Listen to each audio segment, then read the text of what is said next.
All right, guys, welcome to the latest episode of the TLDR podcast. I'm here with Luke, and we have our first ever guest on the show. Tayla, how are you? Good, thank you. Very excited to be on the show. Yeah, we're stoked to kind of get you on, and I know that you and Luke know each other quite well. I only met you mere moments ago, but for those of us that are tuning in, and myself included, give us a bit of maybe a background as to maybe how you know Luke, and I know you're in the health and fitness scene, so what you're doing there.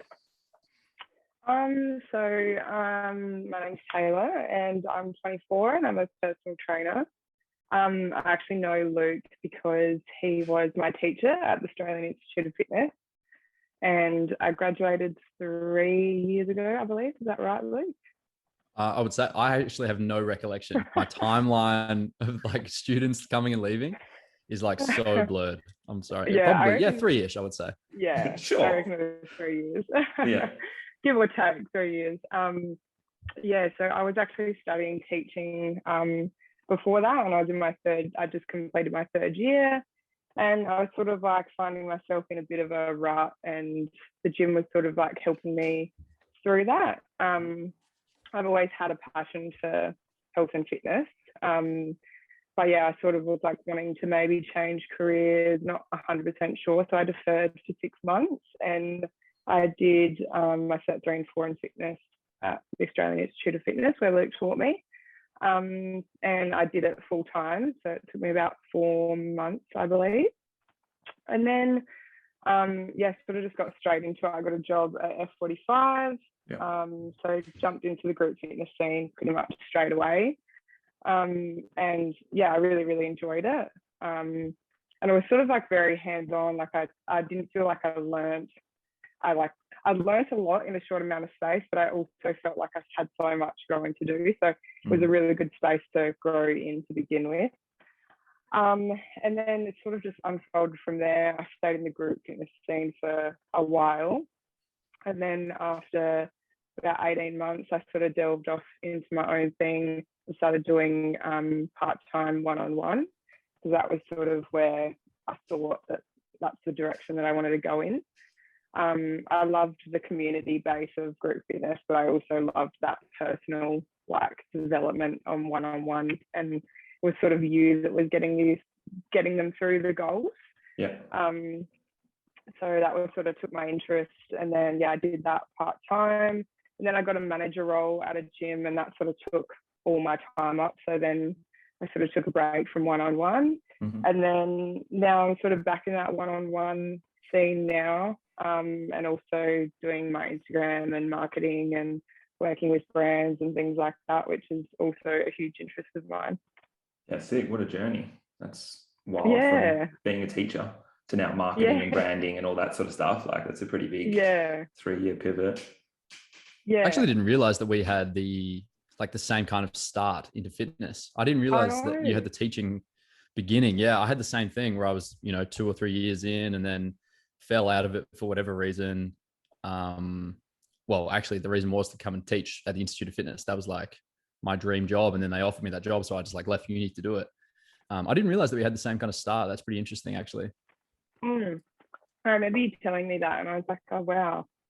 And even just, I think I could see that through the way you taught me at the Australian Institute, that you like really had a passion for teaching. Maybe it was just like in a different sort of road. Not kids. Yeah. Well, by that point, I think I'd been PTing for like, must have been 4 or 5 years, I think, like basically full time. And I think I knew the PT kind of industry pretty well. But then when you go back and have to teach it, it's like when you teach, you learn. And that's where I just kind of like memorized the textbooks, like the 2 700-page textbooks. And I remember for the first like month of working there that I just got paid to like know the content, know what you were teaching before I even taught my first class. So, and then from there I just like, taught it flat out. And then, it's like given me so many opportunities to meet people like you, and it's given me jobs and like so many opportunities from there. So it's, I think sticking to the uni thing is like what a lot of people do, but it isn't necessarily the right path for everyone, and I think you and I are like testaments to that.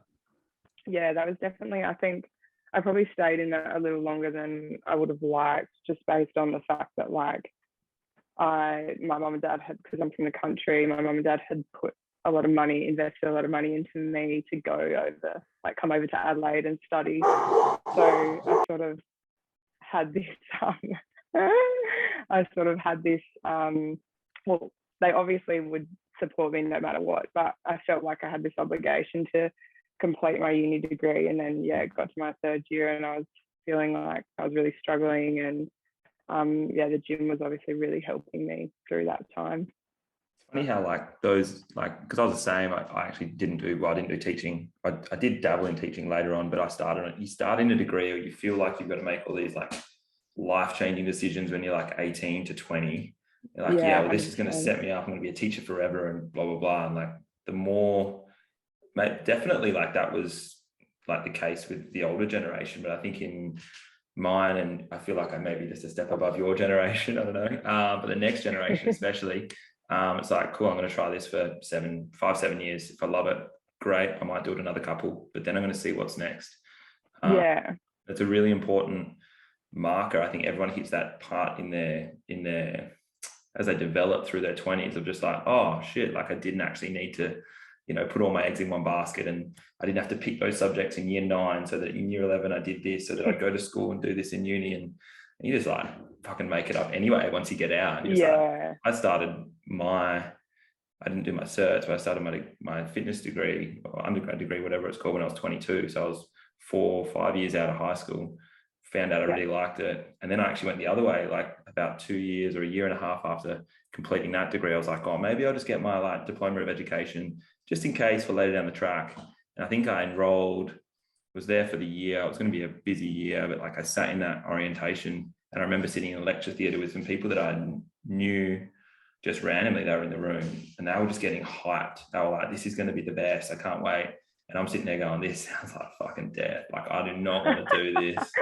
So I literally got up, walked out, and as I'm on my way to the car, I like unenrolled on my phone. I was like, no way, no how. But I just had that conviction like right there of just like, no, I'm all in on this other path. Which when you do have that, it's so exciting. But when you're like, oh, I think I want to do this, it's kind of like, that you probably don't. It's not quite right. Yeah. And I think for me, like school I wasn't overly academic. I was very hands-on, practical learner. So for me, I had to really apply myself in university. So it wasn't just a breeze. I really had to want to do it. Otherwise, it wasn't going to be good. Yeah. Yeah, for sure. How the pets going, Luke? Sorry.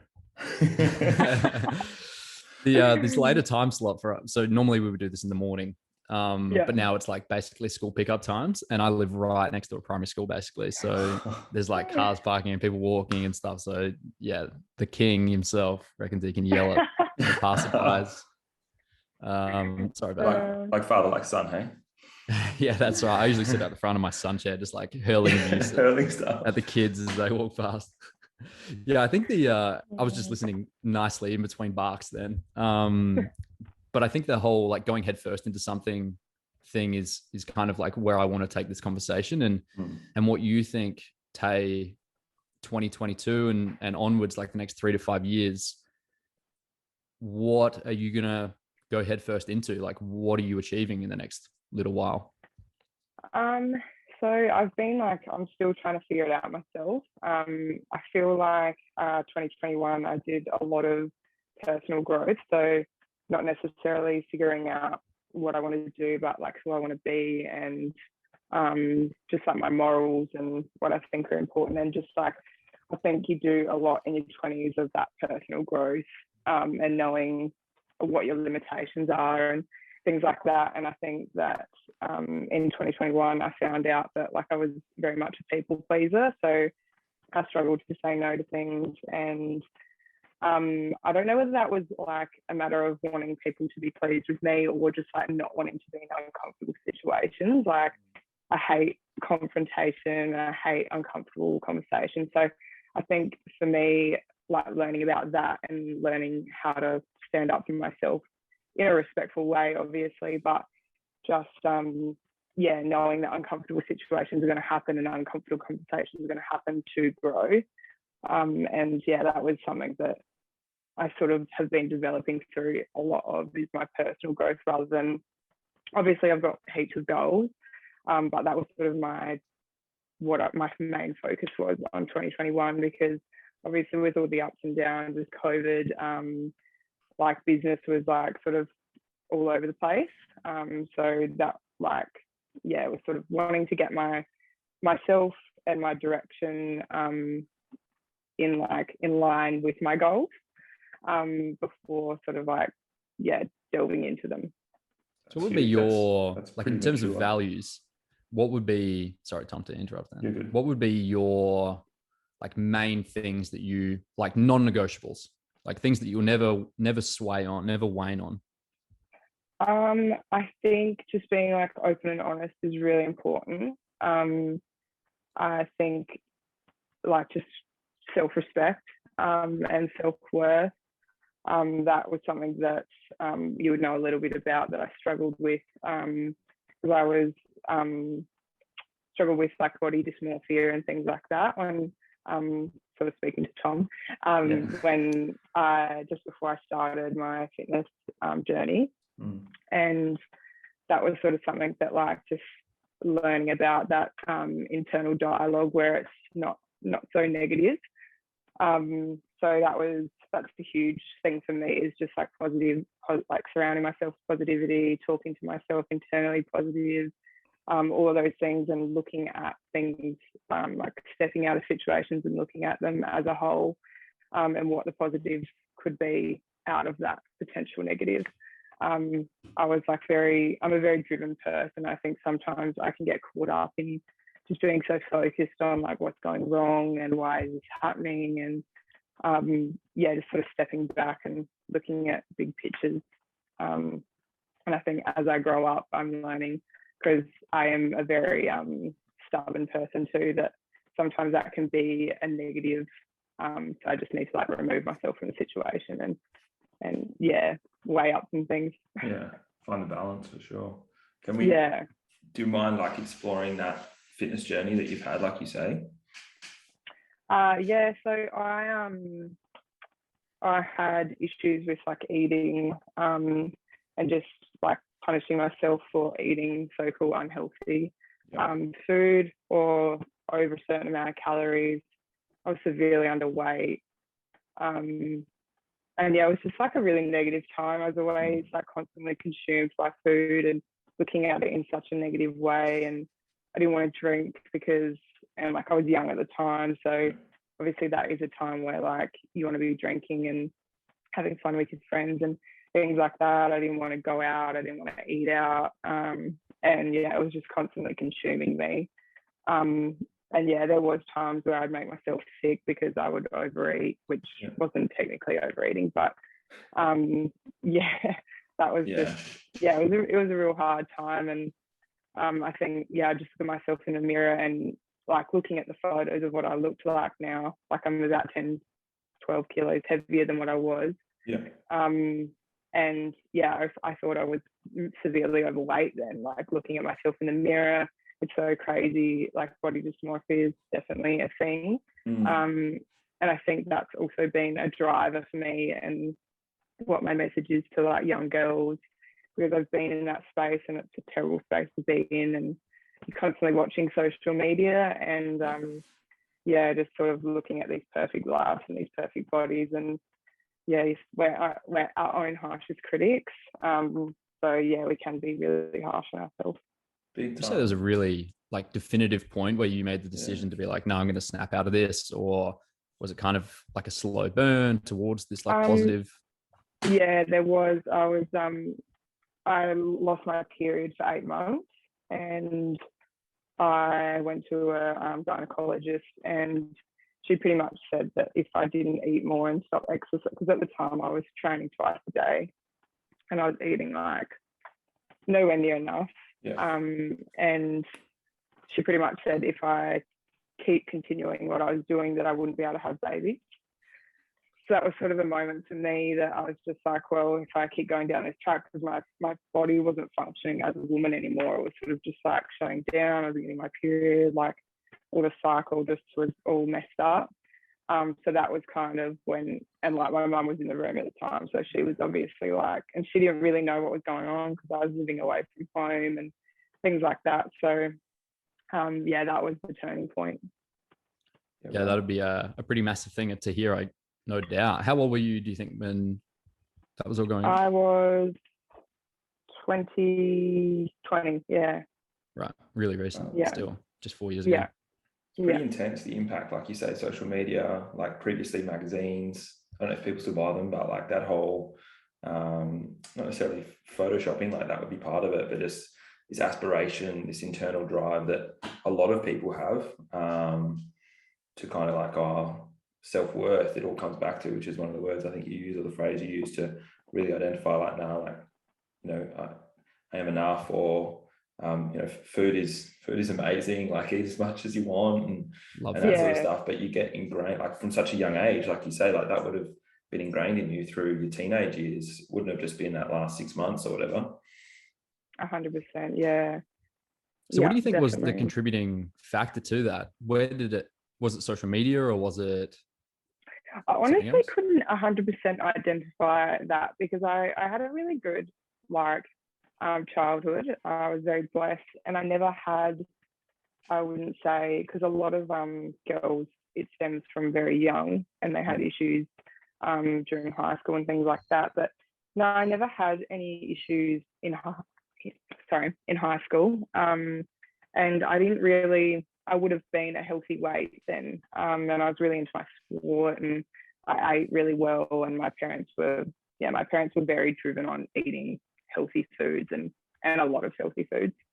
So no, I wouldn't say it stemmed from being young. I would probably say coming over to Adelaide, probably going from like this small, because I'm from a little coastal town on the Yorke Peninsula, which like has 500 people. So I was in a very small community, and I think maybe then coming over to a larger community and sort of like I went through a few breakups and like being exposed to a lot of people, going to university. I went to college, so there was like a lot of people around. And then I think then going into the fitness industry, because it was in my first year that this was all sort of happening, that I was just like surrounded by incredible women that were like had amazing bodies, and they'd been in the fitness industry for long amounts of time, and you know, I looked up to them,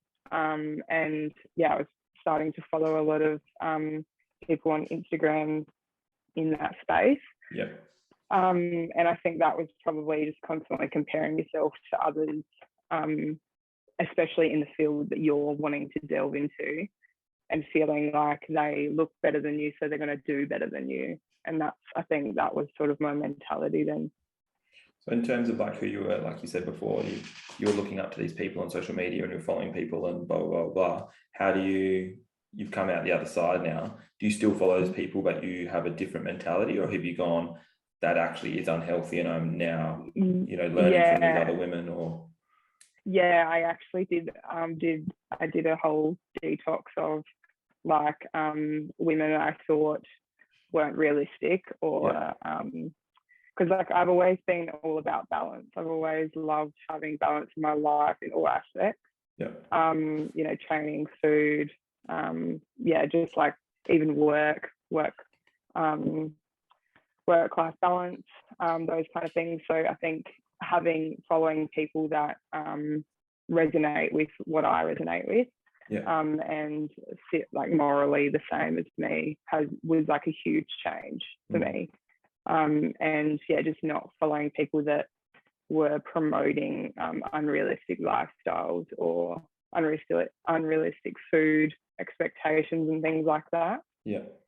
So who are those people? Like, where do you get that inspiration from now for yourself? Just for those listening that might want something in that same realm, just like, I don't know who, like I want those sort of people to be able to align with, but they don't know. I follow a lot of body positivity people. So like people that embrace like gaining weight, because that was obviously what I went through. and like being in building phases and feeling uncomfortable, but still, you know, knowing that that's what's going to help your body function well, and even in the gym, like performance based things like that. So I think also following people that were more about the gym and performance, not like physically looking to like, so things like that, like just following, and even like food, healthy food options, like things like that, but sort of like a holistic approach rather than just like physically looking appealing. And that was sort of what I used to do. Yeah.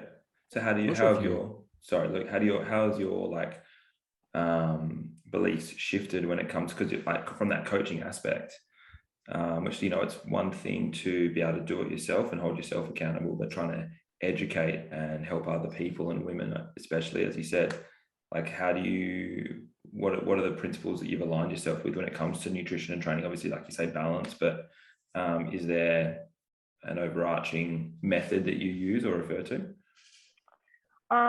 No, not overly. I would say that just like, I think something that I experienced when I used to have issues with eating, which I have seen through a lot of like talking to my clients and just other young girls, is that once you eat bad, something in a day, that you completely lose control.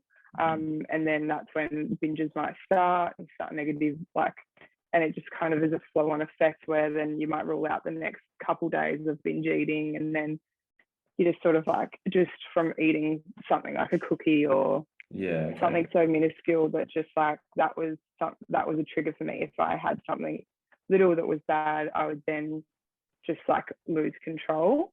So I think something like talking to people through like my sort of what I represent in balance is just like, you're allowed to have these things, and it doesn't necessarily, you don't need to make a big deal about it. Like, have it, enjoy it, and let's just like move on.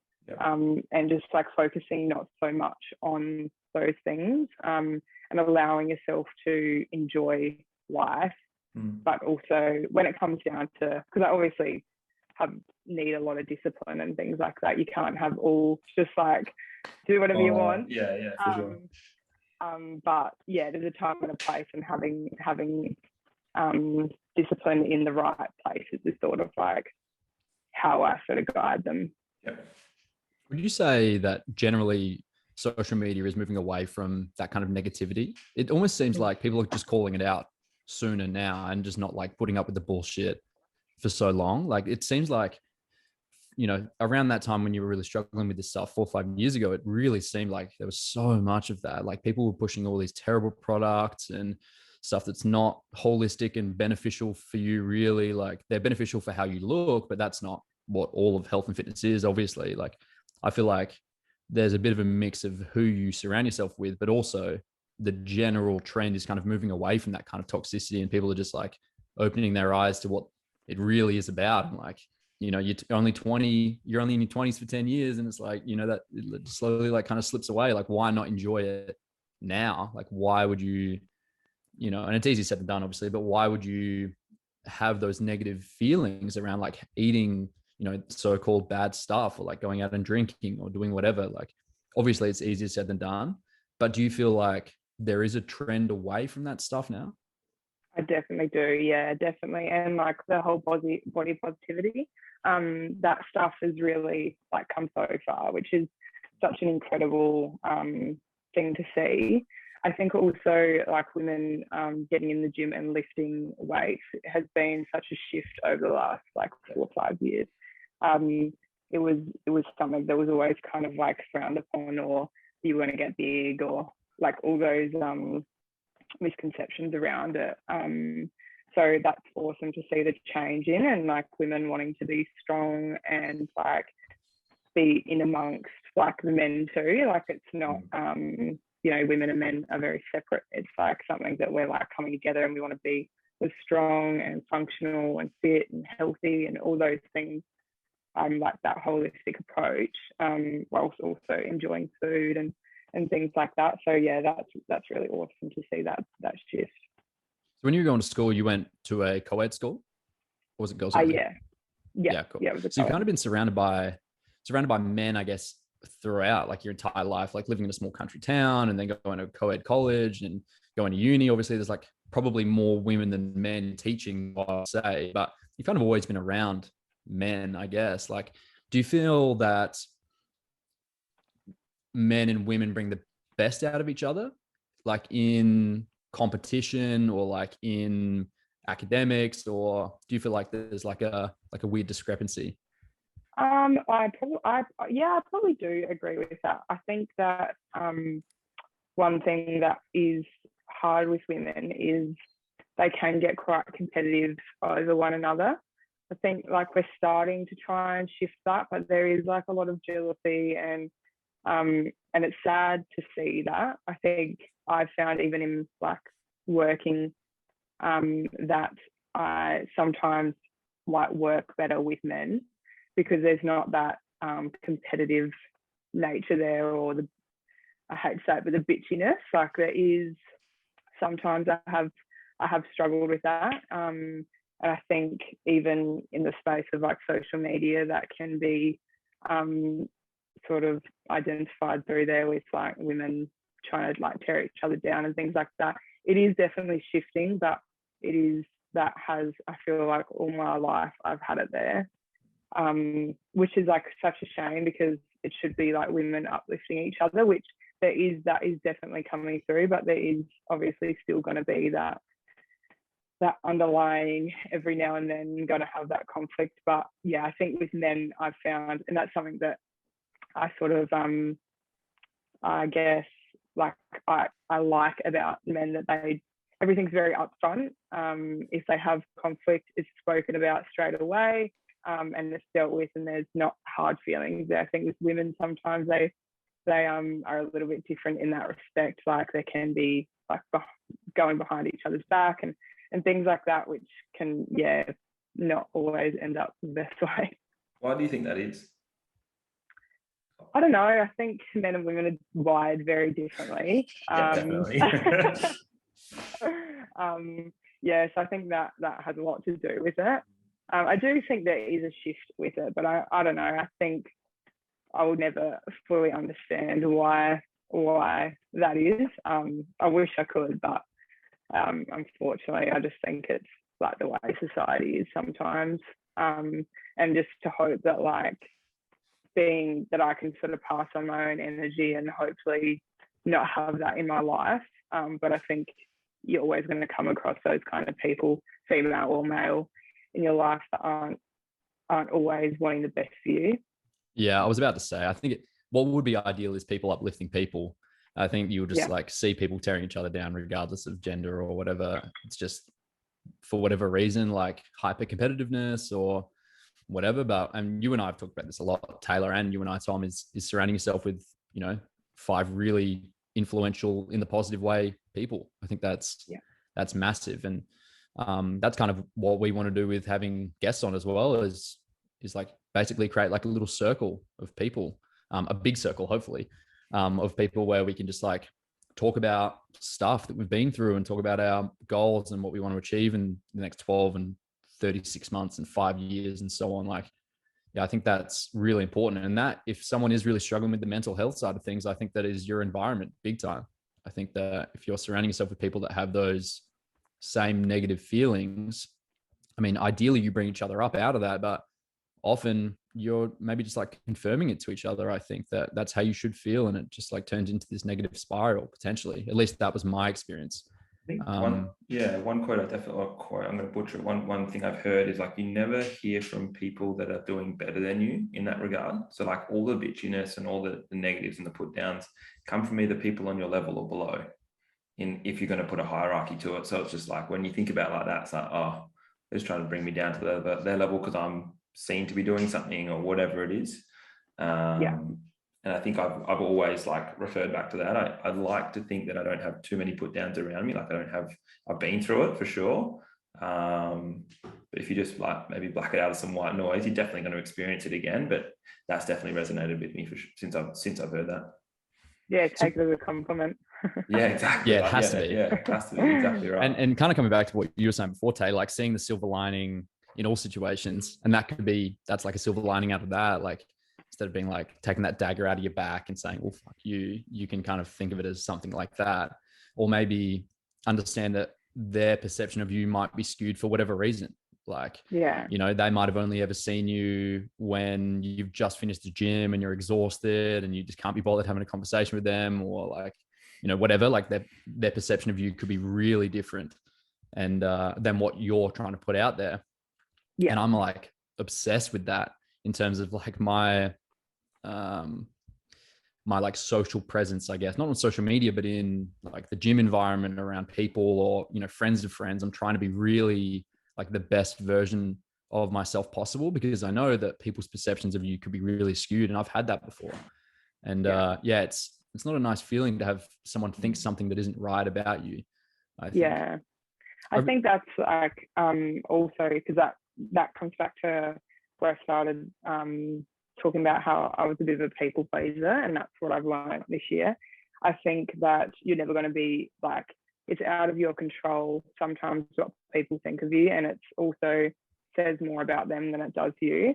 I think that like not allowing people's opinions but to have so much like power over me was like such a important thing to learn, because like that external validation, it's just, you're never going to please everyone, and that's just as simple as it is.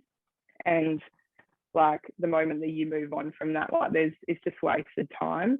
All you can do is like control the controllables and do your best to be the best person you can. But if people have those assumptions or make those judgments of you, then that's on them. It's not really got anything to do with you. Yeah, definitely that whole wasted time thing. I heard another thing recently. I think these were both from the same podcast, but it was like, there's only 60 minutes in an hour and there's only 24 of those in a day. Like if you think about every minute that you waste on that mental capacity, or giving that, validating that opinion just because they caught you when you weren't on, basically, or whatever it is, it's like, oh yeah, cool, I did mess up, own it, move on. 100%. But it's so real, like external validation and instant gratification is like massive at the moment. I think that's where it all stems from for a lot of people, is just that constant desire to please others. And that kind of maybe is a poor or an interesting segue into the whole like social media thing that you mentioned that you're really digging into and barreling down that path. First of all, how did you realize like this is actually a really good business marketing strategy for me this way? And then how's that journey, how have they kind of clashed or worked together? Well, actually, I started my fitness page because I had a private Instagram, and then I started my fitness page because I didn't want to bombard my followers with all my sort of like fitness journey and things like that. So I was sort of just started off as like a little, just wanting to sort of post what I was going through, and if anyone wanted to follow along, then they could. But then I was around like 500 followers, and then Right Aware like reached out to me, and that's when I signed a 12-month contract with them, which was really, really exciting for me, because it was actually the day after I graduated my course at AIS. So that was like really, really exciting for me. And I'd obviously always bought Right Aware, and I knew that they were an upcoming brand and they were big in the fitness industry. So that was awesome. And then that kind of just opened my world up as to like what Instagram could do for me. And connecting with other brands that could then put me on their platform, which could once again like blow up. So all different audiences are seeing you. And that was kind of the start of where it all took off. But in terms of that external validation, that is something that I constantly have to check myself of in the social media space, because it is something that even now I get caught up in seeking validation through that, or thinking about what I'm going to post because I want them to like it, not what I want to like. So yeah, it is something that I have to keep in check all the time. We might be dressed up in Right Aware next episode. Shouts out. TLDR. That's pretty phenomenal to have that reach out so early in that journey. Like if you're not allowed to share, don't stress, like that's all good. But like what sort of like you say, when you partner with brands, what are some of the agreements, or like how does that sort of work? I'm not on Instagram at all, so I have Yeah. zero idea how it works. Yeah, so it's very different depending on the brand. Yeah. When I first signed with Riderwear, I was exclusive to Riderwear, so I wasn't able to be represent any other activewear brand or that conflicted with their brand. So that was 12 months of doing that, and so they pretty much anything outside of activewear was fine. And they pretty much they write you up a contract. My first contract with them, I wasn't making money. Yeah. So for the first 12 months, it was just that I got sent each month. I got sent $250 worth of activewear. And then I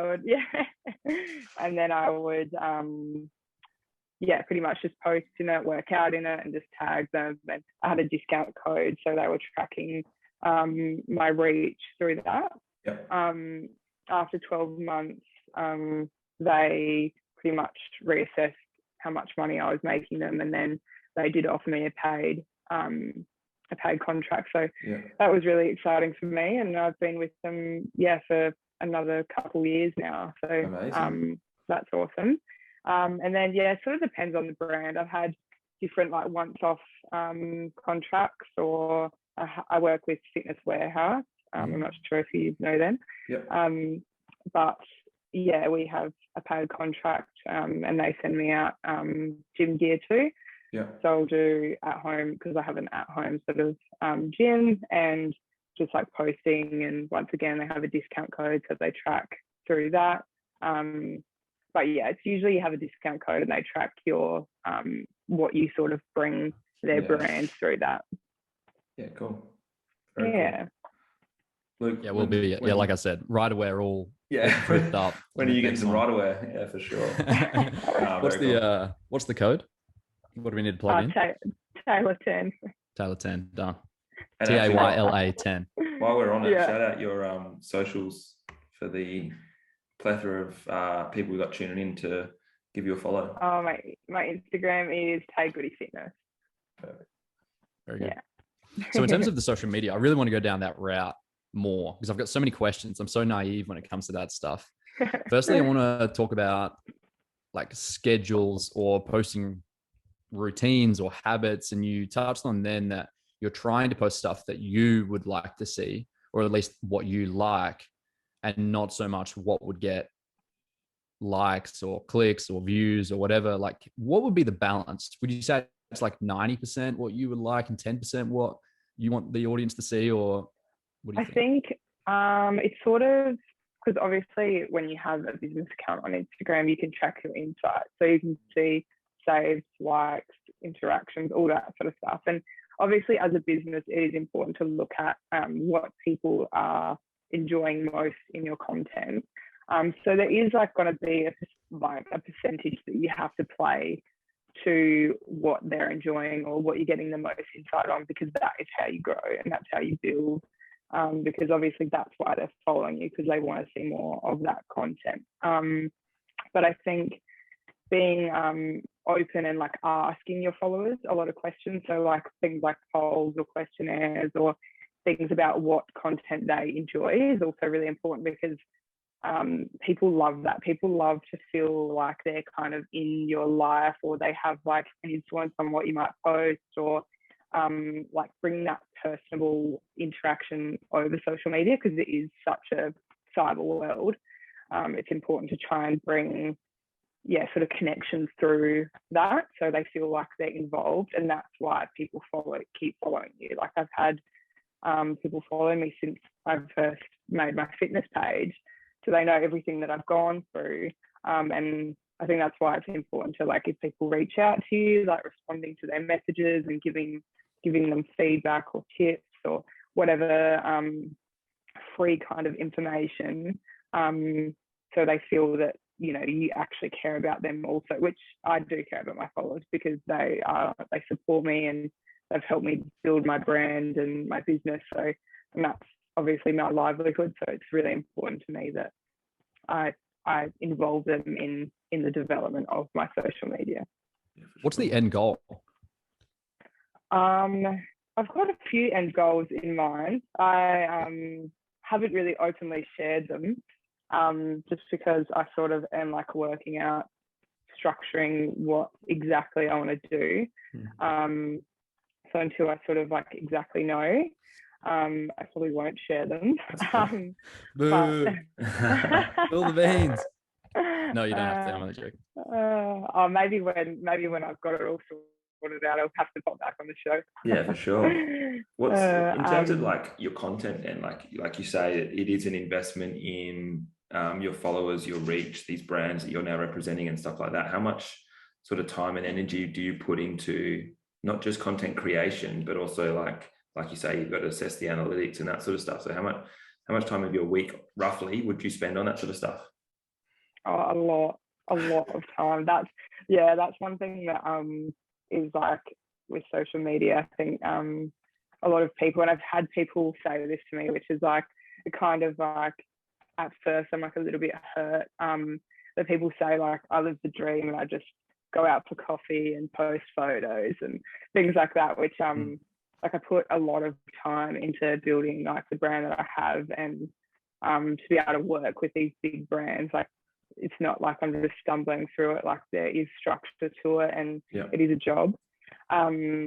So yeah, there is a lot of time. I would say I haven't written down exact times. I mean, it really depends on whether like I'm working with a brand and I'm having to get scheduled posts up, or whether I'm having there's a sale for Riderwear, or I have to post like reels and advertise them and things like that. So it's very dependent, but it is constant. I think Instagram used to be leisure for me, and it is leisure for a lot of people, and that's what I think they get confused with. Like I'm on Instagram and I'm constantly having to reply to messages or post certain things for work, and it's no longer really leisure. And if I'm on there for leisure, then people are trying to contact me because they think that I should be responding to them. But it's that's probably the hardest bit with social media, is like, you know, if you were to call someone up and their business hours were 8 to 5 or whatever, and you called them up at 9, they wouldn't pick up. But if you're on social media and they see at 9 p.m. and they message you and they're like, well, why aren't you responding to me? That's the tricky part about it. Have you thought Do you about set yourself hours? Sorry, what was that? Do you set yourself hours for the day? Is it like mornings and evenings or throughout the day? Or yeah, usually throughout the day is when I will respond to people, because that's sort of when I have my free time, or I'm doing my content creation. Because my PTs are usually morning and evening. That's nuts. So you like at, you know, roughly not knowing your PT calendar and that sort of stuff, but if you're working like morning and evenings, even 4 days a week, and then content throughout the day, you're looking at like at least 4 12-hour days, like at least. If you're 5 till 5, there's 50 hours a week, and you're not even working 3 days. Like adding the Friday, Saturday, it's not like you say, living the dream. No, it's definitely not. If this is your dream, you're dreaming some weird stuff, some people, I reckon. Yeah, that's exactly right. And like a lot of it is unpaid work. So like, you know, me responding to all these people messaging me is like, I'm hoping that they still continue to support me through my brand. But like indirectly, I'm not actually making money on it. So that can be hard sometimes. You just don't feel like doing it, but you know, the long-term goal is to really, you know, create a community. You just touched on that then, the community thing. I was about to ask, how important is it for you to maintain that sense of community? Like, would you take massive fame and never communicate with any of the followers, or slightly abbreviated, I don't want to really use the term fame, but you know, like being well known, or maybe you want to use the term fame. I don't know. Do you want to be famous? Let me ask that first. Okay. Well, we want to use the term fame then. How would you like be mega famous? Like, Kylie Jenner No, famous and never respond to no. anyone, or slightly less famous and sorry, not famous, well known, and maintain that sense of community and you're responding to everyone and you're really like a real person, you know? Yeah, definitely a real person. No, being famous definitely doesn't interest me. I think I would really struggle with that. I think it would be really hard being famous and like, yeah, people don't look at you as a person. And I think that, yeah, that would be really hard. And I feel sorry for people that have such judgment because they are such at a high level. And nothing is private. And I am quite a private person. Although I put like a lot out on social media, I take a lot of, like, I do love privacy, and that's something that's always been important to me. I've never been like a full open book. And I like to share things, but also have things that are like between me and my partner, or things that are just for me or my family or whatever, because I don't want to be fully open for everyone to know everything about me. Yeah, 100%. Yeah, which is fair enough. I think any sane person would have a similar answer. I think if you went down the route of I want absolute, like, infamously famous, then that would be a pretty rough conversation to kind of continue on. It would be pretty different from then. But speak for yourself. I want to be like crazy famous. No, just kidding. Yeah. Oh, I thought that was legit. I was like, what? No. Scoop. No, that would be a hot take. Comes out. That would be a hot take. So we won't talk so much about like business. I mean, social media is your business. Can you shed light on like what you want your social media to be like in 5 years? Like, at what level is that? Are you even still doing it, or are you just doing this for the next 3 years or something, and then just kind of like moving on to something else? Or can you talk about that? Yeah, I would love to continue my social media. I do really enjoy it. And I think there's aspects that I could alter to be able to do it long term. I think something that I started my social media as all fitness. I never posted anything that was like, I was never out of activewear. I was never not in the gym, and that's how it started. I then started to throw a little bit of lifestyle stuff in there because I do really enjoy traveling.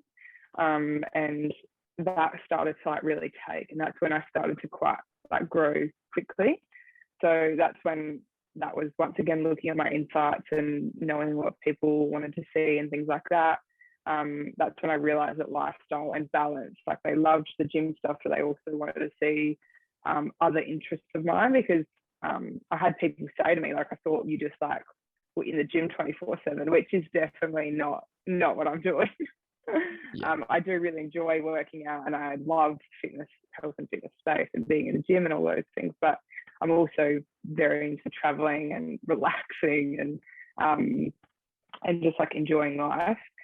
So that's sort of when I started to incorporate that, and now that's sort of kind of where I'd really love to have more kind of lifestyle stuff in there, as well as the health and fitness stuff. But like something that I would really love to work with, like SA tourism or like things like that, because that's starting to grow now with social media. They're getting micro influencers to come in and stay in, like, do staycations, or sending them to places and having them content create whilst in those spaces. So that would be like a place that I would really love to go down, because there's big money in it, and there's also, it's like, I love doing that kind of stuff, and that's also what my followers really engage with. That must have been a relief to hear, or to see, I guess, on the insights and the analytics, that now you could combine your two passions of fitness and traveling and get some reach. Like, and it was beneficial. Like, it wasn't going to be inhibiting your growth. It was actually going to facilitate it. Like, that must have been a big relief. Yeah, 100%. And I think that was another highlight of like when I was struggling in that mental state of looking perfect and being quite thin and things like that, was that it's such an unrealistic place to be, and people they can't relate to it. Like, they don't want to see that because it just makes them feel worse. So once I started to, promote other things outside of the gym space, that you can live a balanced life and do all those things, because obviously it was my job to be a trainer. So I was constantly in the gym. So people thought that was an unrealistic space to be in, because they obviously weren't a trainer. So creating a realistic sort of ideology that they could relate to and actually be like was, I think that's when I started to, gain a lot more audience. Maybe it's my naivety, but it's a breath of fresh air knowing that you actually put thought into this, and you're not just like posting stuff for the sake of posting stuff. Sure. And there's actual thought behind, like, the science, or not, well, yeah, I guess the science, like the psychology of what people want to see, and kind of like confirming what you've been through in terms of negative body image, and you actually want to be this lighthouse of what people can achieve, and it's realistic, and look what I've done, and you're still on your journey. I'm sure hopefully you are, but I'm sure you're not, and maybe tell me if I'm wrong, but you're probably not completely over body image issues. And I think a lot of people kind of have to be on that path for a long time. And yeah, you putting stuff out there like that is important, and I think that, like we said before, we're working towards that as a society on social media, towards body positivity and women uplifting women and people uplifting people. And yeah, you're thinking about it, and you're doing it on purpose. It's not just like this coincidence that you just fell into this thing. Like, you actually put time into it. And you and I have talked at length about social media stuff. And again, because I'm such a moron when it comes to Instagram, like, I've always reached out to you for help. And you really know your stuff. It's not just like a lucky thing. Like, you haven't just like got a pretty face and you just like post stuff and then that's it. Like, you just get followers and get deals. It's like there's actual, like, there's nuance to it. Like, you actually have to think about it. That's important. Yeah, 100%. And I think that's when people will relate to you too, because you actually do care about what you're putting out there and what they're seeing and things that they want to see. And yeah, no, 100% exactly what you just said. I definitely found out that early, because you don't have the growth. And even after having those conversations with you, I remember you changed your Instagram, and now it's looking dope, by the way. That's good news. Everyone check it out. Luke Winrow on Instagram. Tom's not on Instagram, or I'd plug his just to be fair, but you can all just come to mine and Tayla's, I guess. You two take it. It's fine. But yeah, you're posting what you preach. You're like bringing work into it. You're bringing yourself into it. Like, the videos are very like obviously clear, and like just having quality there is also really important with content. So it's like visually pleasing and aesthetic. But yeah, just like you've really obviously taken what I said on board, and I feel like your Instagram looks like really good, and you're having obviously those interactions and things like that. Yeah, I'm big on the communication side of things. Like, I'm obviously nowhere near where you are, and I'm not creative at all, which is why, like, I'll be the first to say that I'm just putting stuff out there, and if it looks good, like, that's a coincidence.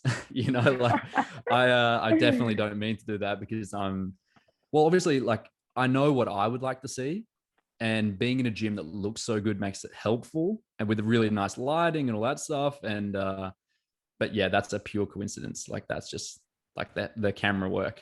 Maybe I need to dive more into like the science of what people want to see. And yeah, you can definitely see that, like, even just as like an amateur Instagrammer, like, you can see what people like and what people don't like. And it's very obvious to see that growth. Definitely. Like, I go through a couple of weeks of posting consistently, like once every 6 months. And the growth that happens in those 2 weeks is pretty phenomenal in comparison, obviously, to when I'm posting very inconsistently.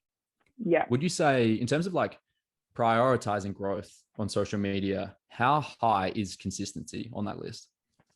Very, very high. I think being consistent is what people then get a gauge of who you are. So I think being present on your stories is because I used to hate talking to the camera. Absolutely hate it. Used to used to dread it so much.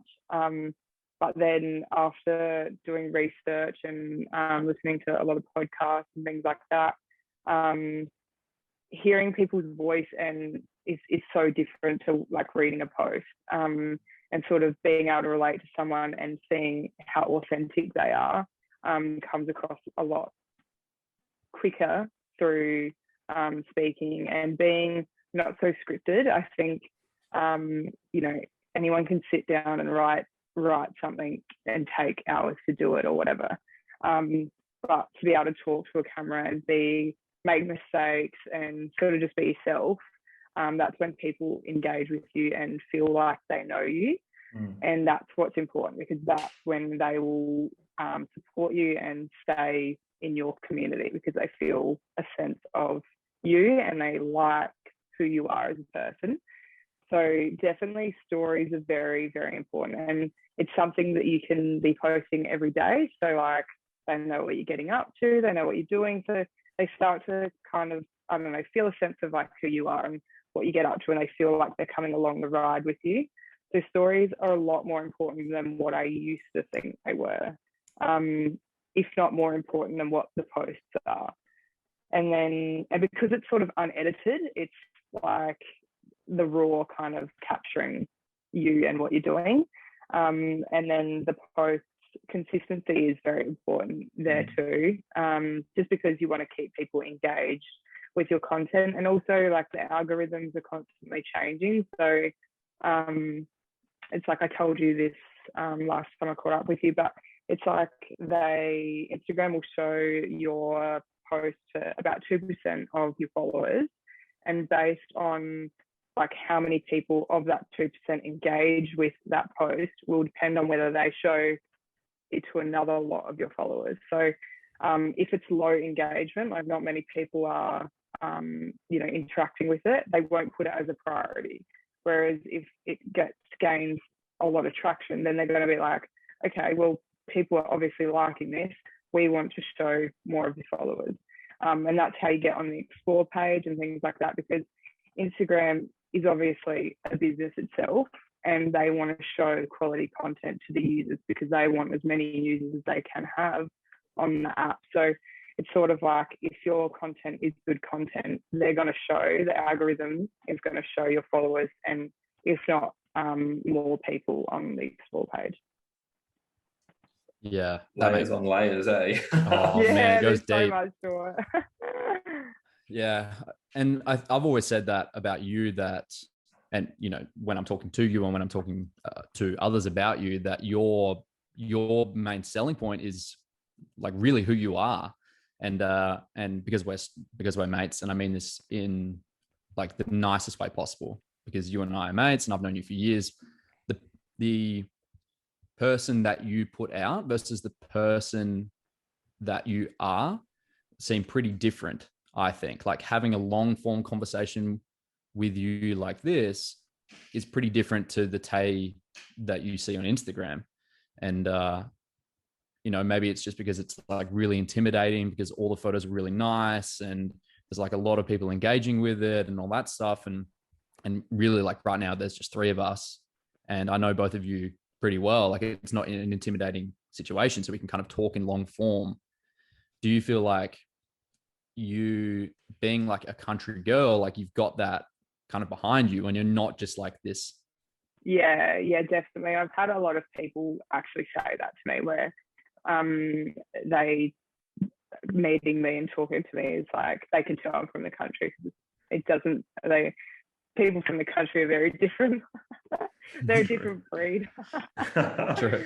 And that sometimes my Instagram doesn't quite portray that, which I think, definitely I can see how that would be. And sometimes I got really caught up on that because I was like, feel like I'm not fully showing who I am, and that people might think that I like, because I obviously am. I do like to look good. That is something that I think is important, but I also have lots more to who I am.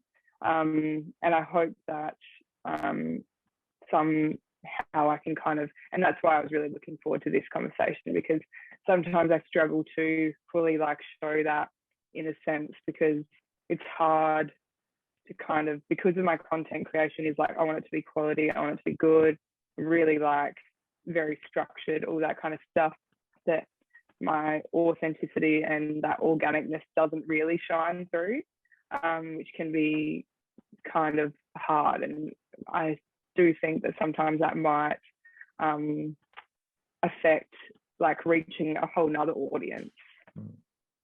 I mean, whatever you're putting out there right now is obviously working. So, but I think that if you were to keep doing like stories and putting up that like vulnerability, and I know you've done a lot of that in the past about like your body image and who you are as a person and the feelings and emotions that you go through, that people are going to see that stuff as well, you know. Yeah. Whatever you're doing right now is obviously working there. Yeah, but I do think that I should be probably a little bit more vulnerable. And there has been times where I've like really shown my vulnerability, but then I might pull it back in again.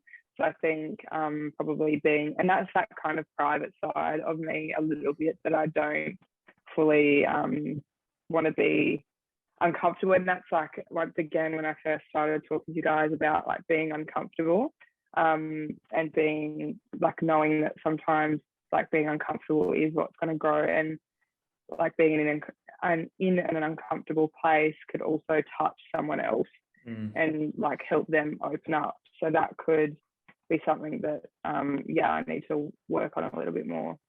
You also don't want to put out that vulnerability because you're like, okay, that's going to create growth. Like, I get that it's a business thing, and I'm not saying that you're saying that, but I'm just kind of like in my own mind, just kind of thinking about what people would think. And I'm sure people do that. Like they put up this vulnerable thing because it's like that gets lots of clicks and lots of engagement. And it could just be this kind of like hollow thing that they're just putting out there. That's a tricky one to kind of compromise, I think. That definitely is. I think that's just, and there will definitely be, like, I think in any industry, there'll be people that play their cards for business growth, and not just solely on business growth. No matter what they're doing. But I think that's when sort of like you have to back yourself up with that, to say that, you know, and that's like constantly being on stories and maybe being vulnerable more than once, and things that are like, so they can actually see you. And because people aren't stupid, and I know people that I coach have watched me for like a year before coming on like as a client. So I know that people will sit back and watch my content and watch who I am before it's just like that whole sales process, but within not salesy, but like that they want to trust you and all those things. And that's how you represent yourself on social media, is like a big, people are watching you. So they're either going to want to invest or they're not, sort of thing. Just on that, sorry, do you do a lot of with your clients, do you do any sort of online stuff, or is it purely face to face now? I do a few online clients. I was wanting to really get into that space, but then sort of after doing it a little bit, it's not kind of, I do prefer one-on-one and face-to-face, but I did do last year, I ran a couple 8-week challenges, and they were like at home workout and just like all about well-being. I made up these, which I sort of showed Luke. I made these like well-being, it's sort of like an ebook, a well-being ebook, and things like that. So it was sort of like a holistic approach, but then like also home workouts, and they got to check in with me each week and talk about their goals, and even just like things outside of exercise and fitness, and just like things in their life that they found stressful and stuff like that. And I really enjoyed that. And I have considered in the next few weeks maybe running another one of those, just based on the fact that, well, I've just been locked in ISO for 10 days. But yeah, it's sort of in Adelaide, it's just, well, everywhere in Australia, it's sort of out of control, COVID. So work face to face can sometimes not be, we're not able. So I think being able to be flexible and do something business savvy that can still be in your field. But online is also like, it's awesome that we're able to do that. Yeah. Are you looking to are you like tripling down through using Instagram as your platform, or are you potentially looking to utilize other social media platforms, or have you thought through that? I've just started using TikTok a little bit. I don't really like it, but because it is very like, I don't know, I don't like all the dances and stuff like that. So I'd probably just post like exercising videos and travel videos. Yeah. But my travel videos have like blown up on there, and one of my transformation videos got like, the algorithm on TikTok is like crazy. Like I started it would have been maybe like a month ago, and I already have 35,000 followers. It's nuts. And that's crazy. So the algorithm on TikTok is like, business wise, it's silly to not be on TikTok, because Instagram is really, really hard to grow now. Like back in the day, Instagram was quite easy to blow up on. Yeah. But now they've changed the algorithms, and it's like really, really hard to grow. So TikTok is like, if you post a video, like I posted one of my first videos, got 500,000 views. So it was just, it blew up. And then that just obviously gained heaps of followers from that. And then you can link your Instagram to TikTok. So then I gained a whole another bunch of followers from that. So it is wise to get other platforms, because you can never have too many to try and reach as many people as you can. But I sort of probably won't go much further than TikTok and Instagram.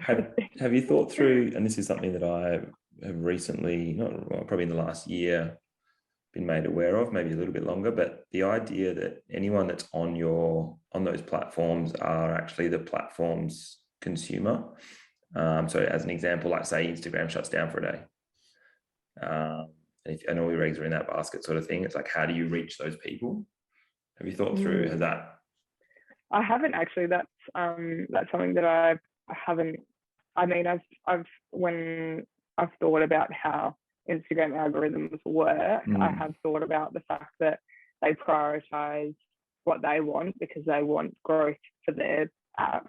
But I haven't actually looked at it in that respect, which is like definitely something to consider, and I definitely will consider that.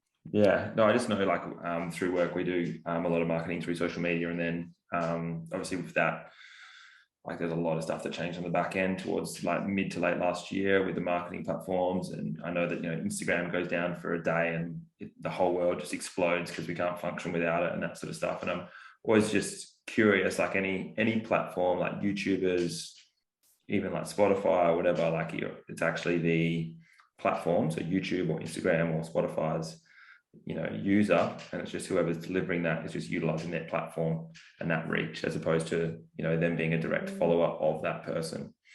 Yeah, that's a crazy thought, really. You think about how many people rely on those guys to make an income, and when they eliminate that, then you're sort of a little bit fucked.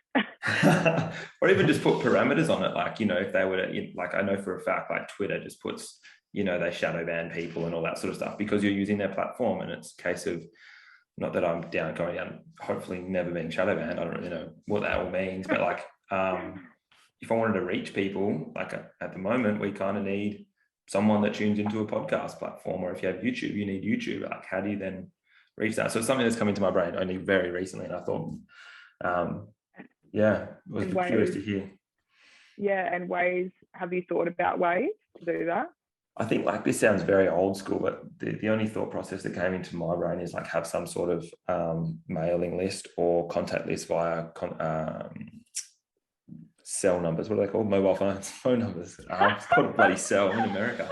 You might as well be riding your bike around the streets of Perth, like throwing flyers at people. That's what I mean. Like it's the new letterbox drop, or the Rolodex that you would have with people's addresses. It's like, but until you have someone's email or their phone number, you don't actually have a direct contact with them. You need to use a platform to get to them. So that's what had popped into my brain. And even very early stages in this process, it's it's like should Spotify go down or some, podcasting platform go down?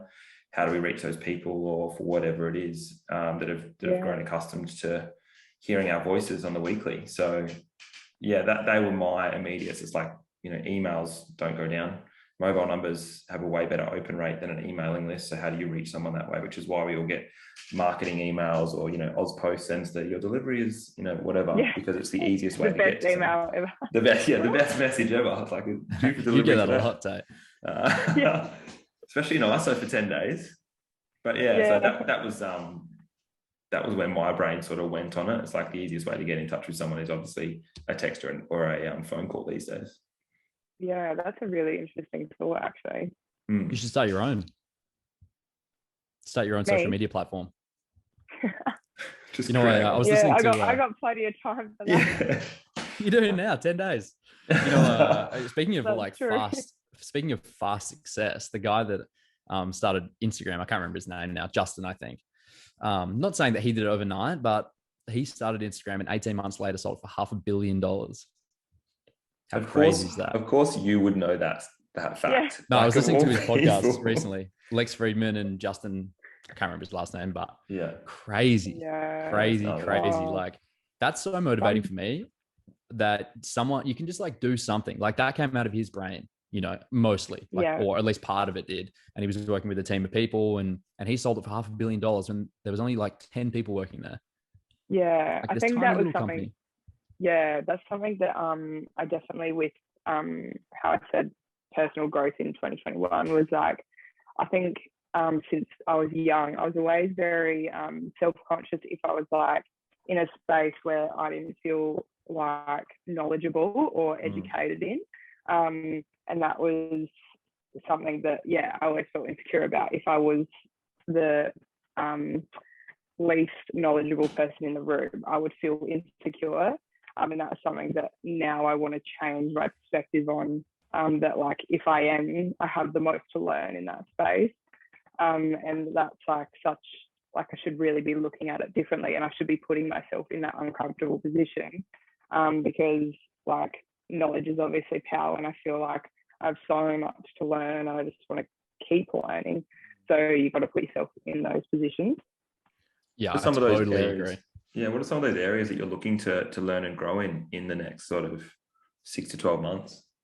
I think definitely online and like marketing, because I obviously didn't do any sort of marketing study at school or uni. So it's sort of all been self like research and like stumbling through it sort of thing. So it's I sort of want to delve into that and maybe learning more, and even like the psychological side of like, because there is a lot, like you touched on before, Luke, that what people want to see and visually pleasing and things like that, or tapping into, it sounds a bit salesy, but tapping into like emotions and things like that, and creating that relationship and that rapport with people through the cyber world. I would really like to learn more about that. And also training. I feel like I have so much to evolve in that space, like as a personal trainer and just with my own training and things like that. It's just been, because I have my eggs in a couple baskets, it's been like quite hard to like really drive with like just one.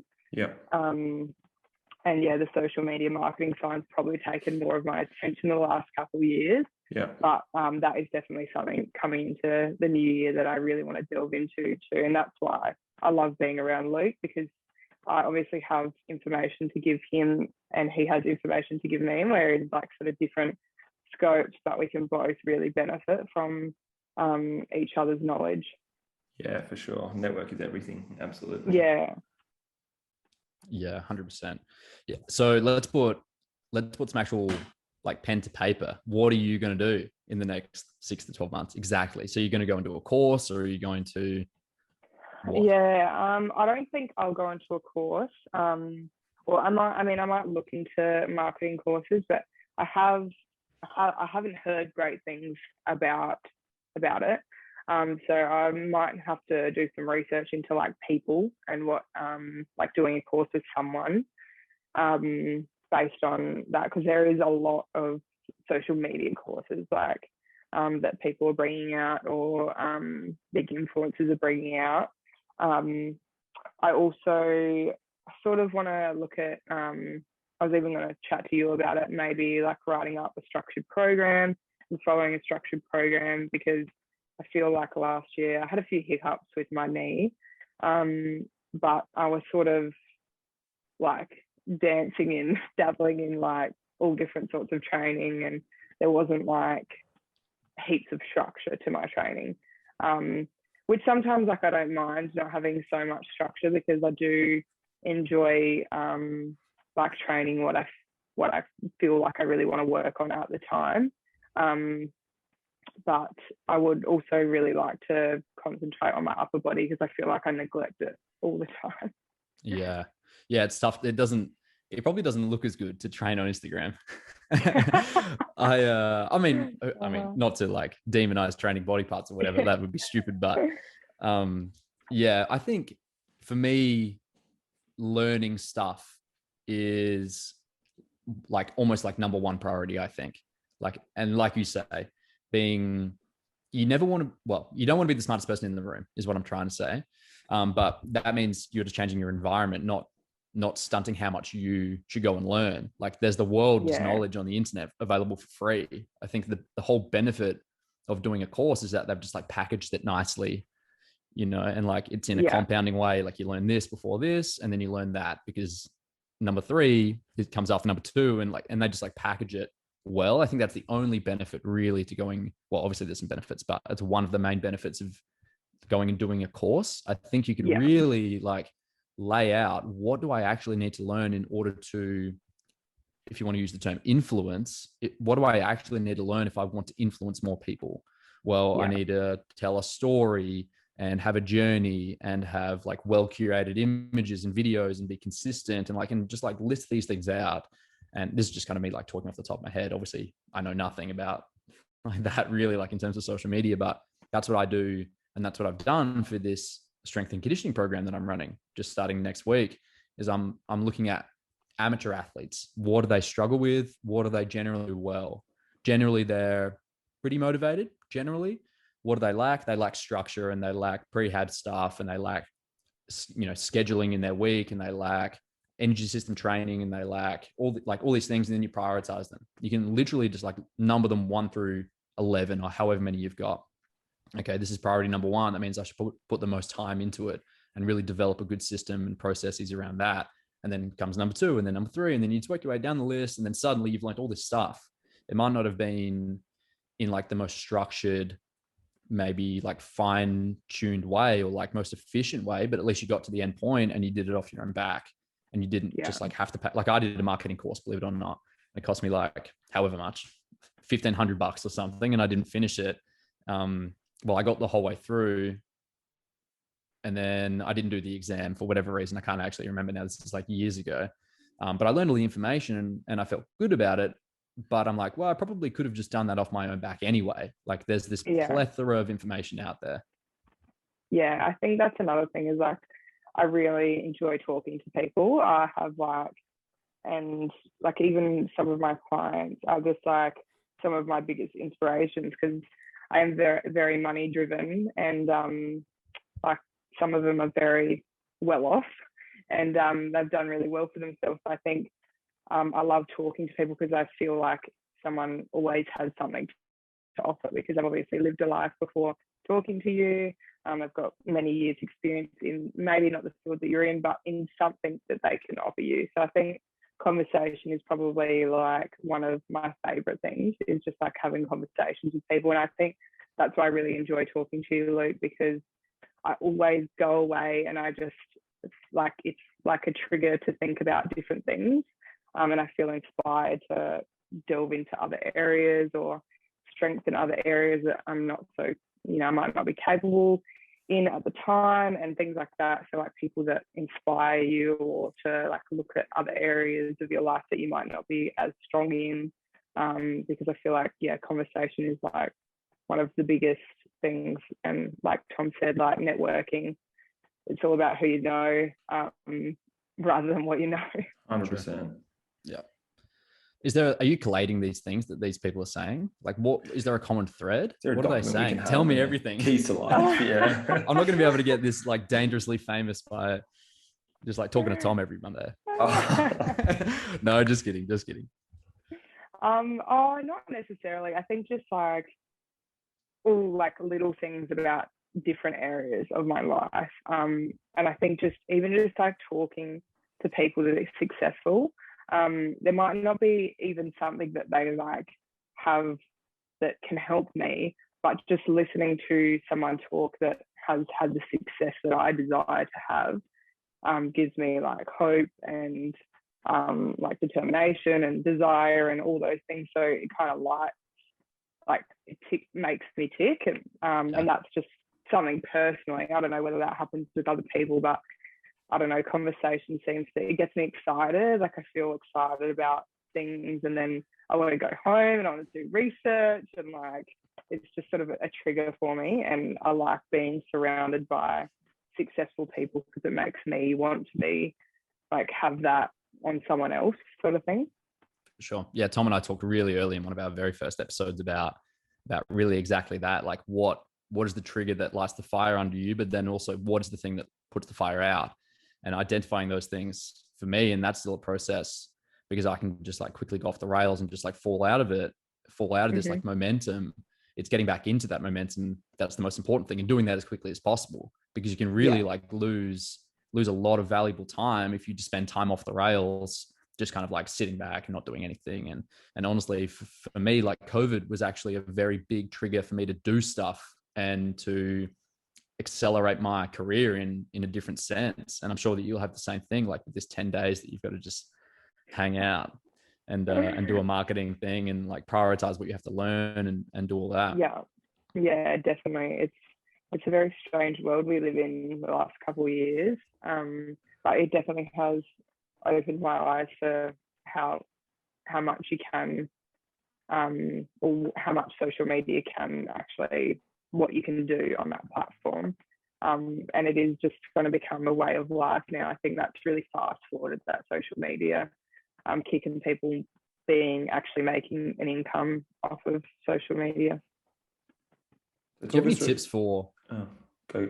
Sorry, I've done a lot of talking. Do you have any tips for people that are aspiring? And this could even be like towards me, because I can see social media as a very valuable tool for business growth, as we've just talked about for the last almost 2 hours. In terms of growth initially, when you haven't got things really to post about, like you have contracts with Riderwear and various other companies potentially that you have to post about, so it's kind of, you don't have a choice. Do you have any tips on early growth for like getting, I mean, you were very lucky, 500 followers, and Riderwear reached out straight away. Any tips to get to that point? Yeah, so definitely like being yourself is like so important, because there's obviously a lot of users on Instagram, and having something that's your point of difference is so important. So if a brand feels like they align with you, that's when they're going to reach out. So being yourself and trying to put that across through your content. Like I said, being present on your stories. Also creating like good content, like I had mentioned to you, quality content. Also tagging brands. So for example, I used to wear Riderwear's activewear, so I would tag them in my posts, and that's how I obviously maybe became on their radar. So that is a huge thing, that you actually value their brand and you would pay money for it before they came to you, because I think that would be hard as a brand to invest in someone that maybe wouldn't pay for your product. So you want someone to really, really value your product and your brand. So I think that's really important to show that you enjoy their brand. It aligns with you even before the partnership.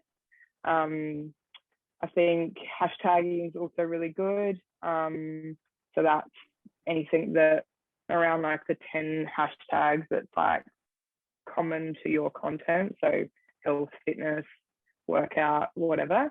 that just will then come up on the hashtag explore page.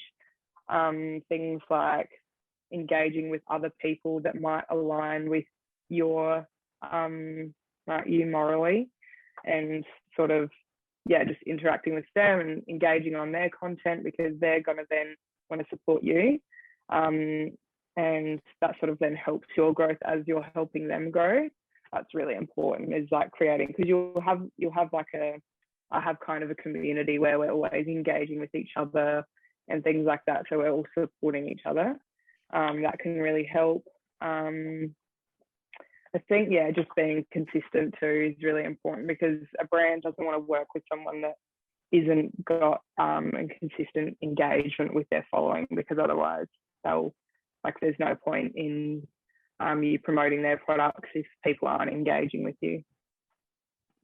All right, lots of things to work on. Get the notepad out. but all good things. Tom or Tay, do you have any closing thoughts? We've been talking for a long time now. I've been loving every minute. It's been very insightful and stuff that I need to work on. But closing thoughts? I'm just probably curious about your healthy, fit, active in that whole space, and you've been rattled by the C word.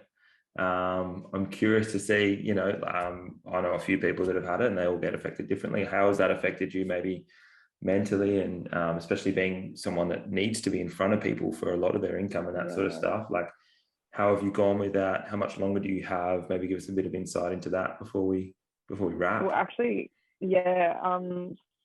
probably up until today, I was very, very ill. I've had these like throbbing headaches that have been probably the worst of it. A bit of a sore throat, but nothing too bad. It was mainly just the headaches, and just like felt like my head was going to explode. And so that was probably for about 3 days. I'm on my 4th day today, and it was quite concerning when I got it, because I was just like, I've just taken pretty much 2.5 weeks off work. Probably couldn't come at a worse time. So I was pretty devastated about it, but I was just like, oh look, it's just something that's going on right now, and I think something that I'm trying to learn to do is not like make myself feel like I'm a victim. And that was something that I had to pull myself out of in the first day, because both my partner and I worked for ourselves, so we both were feeling the stress of being a small business, and the financial, just having a few weeks off, and obviously not like we don't get paid leave, so that was obviously a concern for us. But once again, a lot of people are in harder situations than what I'm going through, so I just thought I'll do what I can. I've been writing the workouts for my clients to do without me, which they're still supporting me, which is like amazing. And just doing what I can with what I can, and just also taking some downtime to like Luke said, like look at marketing and utilizing the time rather than feeling sorry for myself. Do you have like a set time that you are forced to have off, or like do you have like as in over like say you're in day 4 now, like if you feel good you can go back to work tomorrow sort of thing, or how does that no, unfortunately we've got 10 days, so it is a full 10 days that you have to take? So it's pretty devastating really. But it's just I just got to do what you got to do. There's been 2 Netflix series watched. We're on season 2 of Cheer right now. I'd recommend it. What did you say? Cheer season 2. Okay. Yeah. Didn't know you were into that. That's probably the biggest they took the Harry Potters off, which my partner and I were just like kind of rewatching again for the however many time.